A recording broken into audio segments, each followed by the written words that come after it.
இந்த ஃபோனை பற்றி நிறைய வீடியோஸ் பார்த்துருக்க மாட்டீங்க. ஆனால் இது வேறு லெவலில் இருக்குது. ரொம்ப இன்ட்ரெஸ்டிங்கான ஒரு ஃபோன் நூபியாவோட Z60 Ultra. இன்றைக்கி தேதிக்கு என்ன கேட்டிங்கன்னா ரொம்ப அண்டர் ரேட்டட் ஃப்ளாக்ஷிப்னு சொல்லுவேன். ஏன் இவ்வளோ பில்டப் அப்படின்னு யோசிச்சிங்கன்னா எக்ஸ்பிளைன் பண்ணுறேன். கைஸ், என் பேர் ஆஷ். நீங்கள் பார்த்துட்ருக்கிறது C4 Tech தமிழ். இன்றைக்கி இந்த வீடியோவில் நூபியாவோட Z60 Ultra ஃபோனை பற்றி டீட்டெயில்டாக பார்ப்போம். அப்புறம் வீடியோ பிடிச்சிருந்துச்சுன்னா கீழே அந்த லைக் பட்டனை கொஞ்சம் ப்ரெஸ் பண்ணுங்கள். அல்காரிதம்க்கு இவன் வீடியோவை நான் பார்ப்பேன் அப்படின்னு சொல்லி ஒரு சின்ன இண்டிகேஷன் கொடுங்க. அட்வான்ஸாக நன்றி. கைஸ், இப்போ பல அன்பாக்சிங் வீடியோஸ் பார்க்குறோம். ஸோ அன்பாக்சிங்ஸே கொஞ்சம் போரிங்காக இருக்குது அப்படின்னு நினைக்கிறவங்க இருக்காங்க. அந்த மாதிரி நினைக்கிறவங்களுக்கு கூட இந்த அன்பாக்சிங் கண்டிப்பாக இன்ட்ரெஸ்டிங்காக இருக்கும்னு சொல்கிறேன். ஓகே, இப்போ நீங்கள் என்ன மாதிரி 90s வளர்ந்துருந்தீங்கன்னா இந்த ஹாலோகிராம் பிக்சர்ஸ், 3D பிக்சர்ஸ் இந்த மாதிரி ஏதாவது பார்த்துருப்பீங்க. ஸோ இங்கே இந்த பாக்ஸே அந்த மாதிரி தான் கொடுத்துருக்காங்க. இது ஸ்டாரி நைட் கலெக்டர்ஸ் எடிஷன். வேன்கோவோட பெயிண்டிங் தான் அதுக்கு இன்ஸ்பிரேஷன் அப்படின்னு சொல்கிறாங்க. சுற்றி ஃபுல்லும் பிராண்டிங் இருக்க, இல்லை என்னோட லென்ஸ் அவுட் ஆஃப் ஃபோக்கஸ்லாம் இல்லை, நூபியாவோட ஸ்டைலிஸ்டிக் சாய்ஸ் இது. கொஞ்சம் மோஷன் பிளர் எஃபெக்ட் மாதிரி கொடுத்துருக்காங்க. இதுக்கு காரணம் அந்த கவர். கழட்டினீங்கன்னா ரெகுலரான பிராண்டிங் பார்த்தாலே தெரியும். டாப்பில் Z60 Ultra எம்பாஸ் ஆகிருக்கு. இப்போ ஓப்பன் பண்ண உடனே லிட்டில் ஸ்டாரி நைட்னு மென்ஷன் ஆகிருக்கு. பாக்ஸில் திருப்பி வேன்கோ கோட் இருக்குது. இதெல்லாம் அந்த கலெக்டர்ஸ் எடிஷனோட அஸ்தட்டிக். ஓகே, இப்போ நம்ம ஃபோனுக்கு வருவோம். Z60 Ultra ப்ரொடெக்டிவ் கவர்லேருந்து ரிமூவ் பண்ணலாம். இந்த ஃபோனை பிக்கப் பண்ணையில் என்னோடய முதல் தாட் செங்கல் மாதிரி இருக்குது. ஏன்னா வெயிட் ரொம்பவே அதிகம், 246 கிராம்ஸ். ஸோ நல்லா ஹெவியான ஃபோன். ஆனால் இந்த வெயிட்டுக்கு காரணம் இருக்குது. ஒரு காரணம் battery capacity, 6000 mAh battery use பண்ணியிருக்காங்க. இன்னொரு காரணம் கேமராஸ், வேறு லெவல் கேமராஸ். அதுக்கு வருவோம். ஓகே, சைட் ட்ராக் ஆனதுக்கு சாரி. இப்போ இந்த அன்பாக்சிங் இன்ட்ரெஸ்டிங்காக இருக்கும்னு நான் சொன்னதுக்கு காரணம் ப்ரெசன்டேஷன் மட்டும் கிடையாது. லுக்ஸை வச்சு நம்ம என்ன பண்ணுறது, ஆக்சுவலாக அவங்க கொடுத்துருக்க கண்டென்ட்ஸும் வேறு லெவலில் தான் இருக்குது. இப்போ சாம்சங் மாதிரி பிராண்ட்ஸ்லாம் மிட் ரேஞ்சில் கூட சார்ஜர் கட் பண்ண ஆரம்பிச்சிட்டாங்க. இங்கே 2 சார்ஜர் கொடுத்துருக்காங்க. முதல்ல இந்த ட்ராவல் அடாப்டர், இதில் 2 Type-C போர்ட், ஒரு Type-A போர்ட் இருக்குது. 65 வாட்ஸ் வரைக்கும் சப்போர்ட் பண்ணும். ஸோ எங்கேயாவது நீங்கள் வெளில போகையில் மல்டிபிள் டிவைசஸ் சார்ஜ் பண்ணுறதுக்கு இதை யூஸ் பண்ணலாம். அடுத்து ரெகுலரான 80 வாட் சார்ஜர். இதில் கொஞ்சம் கஸ்டம் ஸ்டாரி நைட் ஆர்ட் ஒர்க்கும் ஆட் பண்ணியிருக்காங்க. ஸோ கொஞ்சம் லுக் பெட்டராக இருக்கும். ஸோ இந்த 80 வாட் சார்ஜர் யூஸ் பண்ணி 6000 mAh பேட்டரியை 0 to 80 அரை மணி நேரத்துலையும் ஃபுல் சார்ஜ் 40 நிமிஷத்துலையும் பண்ண முடியுங்கிறது கிளைம். ஆனால் ஒயர்லெஸ் சார்ஜிங் கிடையாது. சரி, அடுத்து 2 USB Type-C to Type-C cable include பண்ணியிருக்காங்க. சிம் இஜெக்டர் டூல், ரெகுலரான குவிக் ஸ்டார்ட் கைட். ஃபைனலாக கடைசி விஷயம், இந்த பாக்ஸில் திருப்பியும் ஸ்டாரி நைட்டால் இன்ஸ்பயர் ஆன ஒரு கேஸ். இந்த கேஸ் எனக்கு பிடிச்சிருந்துச்சு. எஸ்பெஷலி ரெட் மேஜிக் 9 Pro எடுத்துக்கிட்டிங்கன்னா அதில் ஒரு மொக்கையான பிளாஸ்டிக் டிரான்ஸ்பரண்ட் கேஸ் கொடுத்துருந்தாங்க. ஸோ இதை அது கூட கம்பேர் பண்ணல ஒரு மேஜர் அப்கிரேட். அந்த கேமராவை சுற்றி அந்த சூரியன் அந்த சென்டர்டாக கேமரா சென்சரை மெயின்டைன் பண்ணுறது ஒரு நல்ல டச் மாதிரி எனக்கு பட்டுச்சு. ஸோ பின்னாடி இது மெட்டல். மேக்ஸேஃப் ஆக்சசரிஸை இங்கே கனெக்ட் பண்ண முடியும். ஒயர்லெஸ் சார்ஜிங் கிடையாது, ஆனால் மேக்ஸேஃப் ஆக்சசரிஸை கனெக்ட் பண்ண முடியும். இதுக்கு காரணம் என்னென்னு பார்த்தீங்கன்னா, இப்போது மேக்ஸேஃப் ஆக்சசரிஸோட பாப்புலாரிட்டி எஸ்பெஷலி வெஸ்டர்ன் கண்ட்ரீஸில் ரொம்ப அதிகமாகிட்டு இருக்கு. இந்த ஹோல்டர்ஸ், டாக்ஸ் அந்த மாதிரி. ஸோ அது கூட இந்த ஃபோனை யூஸ் பண்ண முடியுங்கிறது ஒரு கன்வீனியன்ஸ் ஃபேக்டர். இங்கே ஒரு சின்ன டிப், உங்கள் ஃபோன் உங்கள் கேஸை கூட மேக்ஸேஃப் ஆக்சசரிஸ்க்கு கம்பேட்டபிள் ஆக்க முடியும். ஸோ இந்த மாதிரி ஸ்டிக்கர்ஸ் அமேசான், AliExpress அந்த மாதிரி சைட்ஸில் அவைலபிளாக இருக்குது. ஸோ அதை உங்கள் டிவைஸில் ஒட்டினீங்கன்னா உங்கள் டிவைஸையும் மேக்ஸேஃப் ஆக்சசரிஸ் கூட யூஸ் பண்ணலாம். ஓகே கைஸ், எனக்கு இந்த பேக் ரொம்பவே பிடிச்சிருந்துச்சு. எடுத்தோன்னா பார்க்குறதுக்கு நிறைய டெக்ஸ்சர்ஸ் இருக்கிற மாதிரி தெரியும், பட் ஆக்சுவலாக இல்லை. தொட்டு பார்க்கையில் ரெகுலர் கிளாஸ் தான், ஃப்ராஸ்டட் மேட் ஃபினிஷோட வர கிளாஸ். ஸோ ஃபிங்கர் பிரிண்ட்ஸ் இதில் சுத்தமாக பிக்கப் ஆகாது. ஸோ இந்த வெர்ஷன் இது ஸ்டாரி நைட் கலெக்டர்ஸ் எடிஷன். இது போக இந்த ஃபோனை பிளாக் அப்புறம் சில்வரில் ஆஃபர் பண்ணுறாங்க. ஸோ இந்த Z60 Ultraவை சிம்பிளாக டிஸ்கிரைப் பண்ணணுன்னா வேறு லெவல் கேமராஸோட வர ரெட் மேஜிக் 9 Pro. ஏன்னா இங்கே டிஸ்பிளே ரொம்ப சிமிலராக இருக்குது. அதே boxy build, exact same dimensions. Yes, சில விஷயம் கட் பண்ணியிருக்காங்க. Headphone jack, capacitive triggers, RGB LEDs, active cooling fan இதெல்லாம் இங்கே கிடையாது. பேட்ரி கெப்பாசிட்டியும் லைட்டாக கம்மி. பட் அதுக்கு பதிலாக ஒரு IP68 ரேட்டிங் இருக்குது, ப்ளஸ் வேறு லெவல் கேமராஸ். ஓகே, ஓவராக பில்டப் பண்ணிட்டேன். ஸோ இப்போ அந்த கேமராஸ் பற்றி பார்ப்போம். ஸோ இந்த கேமரா அரே பார்த்தீங்கன்னா ரொம்ப யூனிக்காக இருக்கும். 3 கேமராஸுமே வேறு வேறு ஷேப்பில் கொடுத்துருக்காங்க. ஏன்னா 3மே ரொம்ப யூனிக்கான கேமராஸ். அந்த வித்தியாசத்தை இங்கே கன்வே பண்ண ட்ரை பண்ணியிருக்காங்கன்னு நினைக்கிறேன். எனக்கு அப்படி தான் தெரிஞ்சுது. ஸோ இங்கே அந்த ரெட் ரிங் உள்ள சர்க்குலர் கேமரா தான் ப்ரைமரி. இது ஒரு 50 மெகாபிக்சல் சோனி சென்சர், IMX800. ரொம்ப வைட் அப்பர்ச்சர் உள்ள ஒரு லென்ஸோட பேராக இருக்குது. f1.49 aperture, ஆப்டிக்லி ஸ்டேபிளைஸ்ட். இதில் எடுத்த இமேஜஸ் சூப்பராக இருந்துச்சு. நல்ல டீட்டெயில்டாக வைடான டைனாமிக் ரேஞ்சோட, கலர்ஸும் ரொம்ப ஆக்யூரேட்டாக இருந்தது. லோ லைட்டில் கூட பெர்ஃபார்மன்ஸ் இம்ப்ரெசிவ்னு சொல்லலாம். இங்கே அவங்க யூனிக்காக பண்ணியிருக்க விஷயம் என்னென்னா, இந்த லென்ஸ் இது 35 மில்லிமீட்டர் ஈக்குவலண்ட். நம்ம நார்மலாக ஃபோன்ஸில் பார்க்குறது 23-25 மில்லிமீட்டர் லென்சஸ். ஸோ அதோட இந்த ஷார்ட்ஸ் இன்னும் கொஞ்சம் க்ராப்டுனாக இருக்கும். அந்த எக்ஸ்ட்ரா ஃபோக்கல் லென்த் ப்ளஸ் அந்த வைடான f1.49 அப்பர்ச்சர் இருக்கிறதுனால டெப்த் ஆஃப் ஃபீல்ட் ரொம்ப ஷாலோவாக இருக்குது. போக்கா நல்லா ஸ்ட்ராங்காக இருக்குது. அதாவது அந்த பேக்ரவுண்ட் பிளர் நேச்சுரலாக ஸ்ட்ராங்காக இருக்குதுன்னு சொல்லலாம்.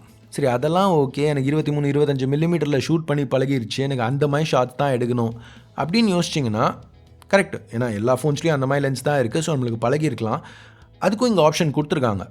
இப்போ அந்த அல்ட்ரா வைட் எடுத்துக்கிட்டிங்கன்னா 18 மில்லிமீட்டர்ஸ். கீழே இதை டேப் பண்ணிங்கன்னா ஜூம் இன் பண்ணி 24 மில்லிமீட்டர் ஈக்குவலண்ட் ஷூட் பண்ண முடியும். ப்ரைமரியில் ஷூட் பண்ணுறதும் அல்ட்ரா வைடில் ஷூட் பண்ணுறதும் ஒன்றா? அல்ட்ரா வைட் லோ குவாலிட்டி தானே, அப்பர்ச்சர் கம்மியாக இருக்கும், OIS இருக்காது அப்படின்னு யோசிச்சிங்கன்னா தப்பில்லை. ஏன்னா யூஸ்வலாக பிராண்ட்ஸ் அப்படி தான் கொடுப்பாங்க. பட் இங்கே தான் நூபியா ஒரு ட்விஸ்ட் வச்சுருக்காங்க. அல்ட்ரா வைடுக்கும் ஸ்ட்ராங்கான செட்டப் கொடுத்துருக்காங்க. இதுவும் ஒரு 50 மெகா பிக்சல் சென்சர். இங்கே அந்த லுக்கு கொஞ்சம் டிஃப்ரெண்ட்டாக இருக்குது பார்த்தீங்களா, சர்க்கிள் மேலே கீழே கட் பண்ண மாதிரி. இது ஆம்னிவிஷனோட OV50E. இது கூட பேரா இருக்க லென்ஸுக்கும் வைடான அப்பர்ச்சர் f1.8. அது மட்டும் இல்லாமல் ஆப்டிக்கல் ஸ்டெபிலைசேஷனும் கொடுத்துருக்காங்க. வேறு ஏதாவது ஃபோன்ஸில் அல்ட்ரா வைட் கேமராக்கு OIS பார்த்துருக்கீங்களா? பார்த்துருந்தீங்கன்னா ஃபோன் பேரை கமெண்ட்ஸில் சொல்லுங்கள். இப்போ மூணாவது கேமரா திருப்பியும் ஷேப் வித்தியாசமாக இருக்குது, ரெக்டாங்குலர். இது உங்களோட பெரிஸ்கோப் செட்டப். இப்போ டெக்னிக்கலாக ப்ரைமரியை 35 மில்லிமீட்டர்னு எடுத்துக்கிட்டிங்கன்னா 2.4x ஜூம். பட் ரெகுலராக இதை தான் நம்ம 3.5xன்னு சொல்லுவோம். ஏன்னா ப்ரைமரி 24 மில்லிமீட்டர்னு எடுப்போம். திருப்பியும் ஒரு ஸ்ட்ராங்கான sensor OmniVision OV64B 64 mega pixels f3.3 telephoto லென்ஸோட பேரா இருக்குது. இதுக்கும் ஆப்டிக்கல் ஸ்டெபிலைசேஷன் இருக்குது.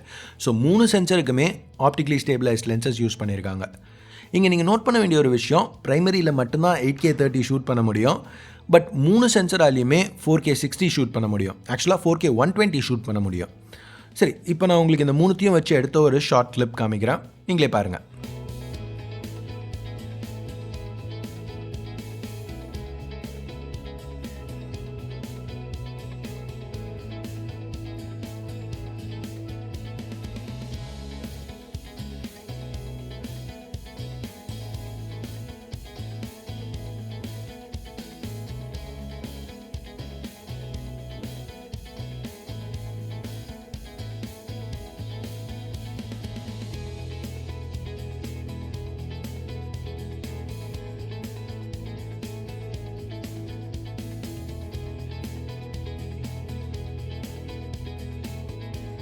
ஸோ வீடியோ எப்படி இருந்துச்சு கமெண்ட்ஸில் சொல்லுங்கள்.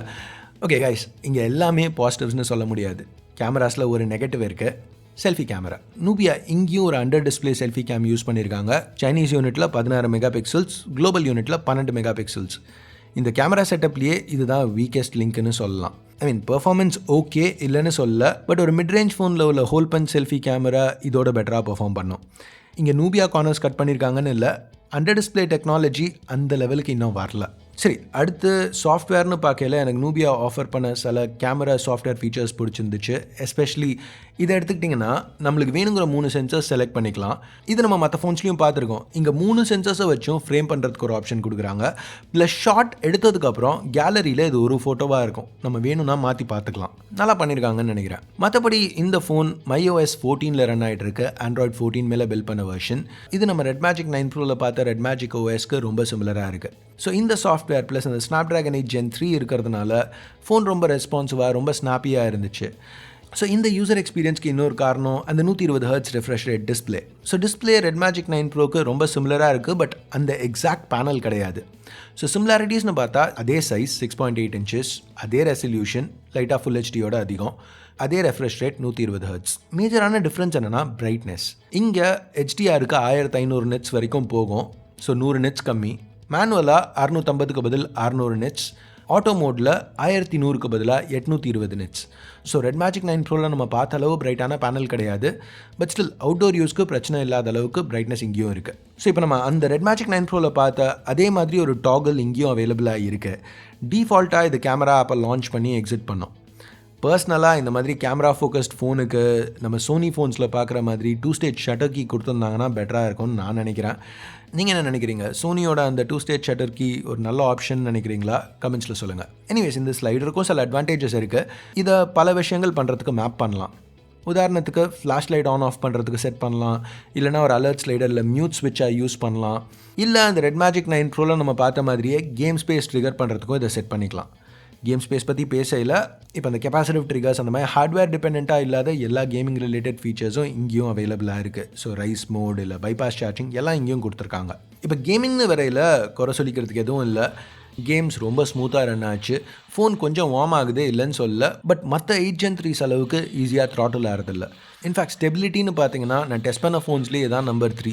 இதுக்கு மேலே இருக்கிற 2 phone red magic 9 Pro, ROG Phone 8 Pro ரெண்டுமே கேமிங் ஃபோன்ஸ். மற்றபடி கேமிங் எக்ஸ்பீரியன்ஸ் பற்றி குறை சொல்லிக்கிறதுக்கு எதுவும் இல்லை. அந்த 8 Gen 3 SoC, uninterrupted full screen display, stereo speakers இதெல்லாம் இருக்கிறதுனால நல்ல கேமிங் எக்ஸ்பீரியன்ஸ் கிடைக்குது. அந்த ஸ்டெரியோ ஸ்பீக்கர்ஸும் எப்படி இருக்குன்னு நீங்களே கேளுங்களேன்.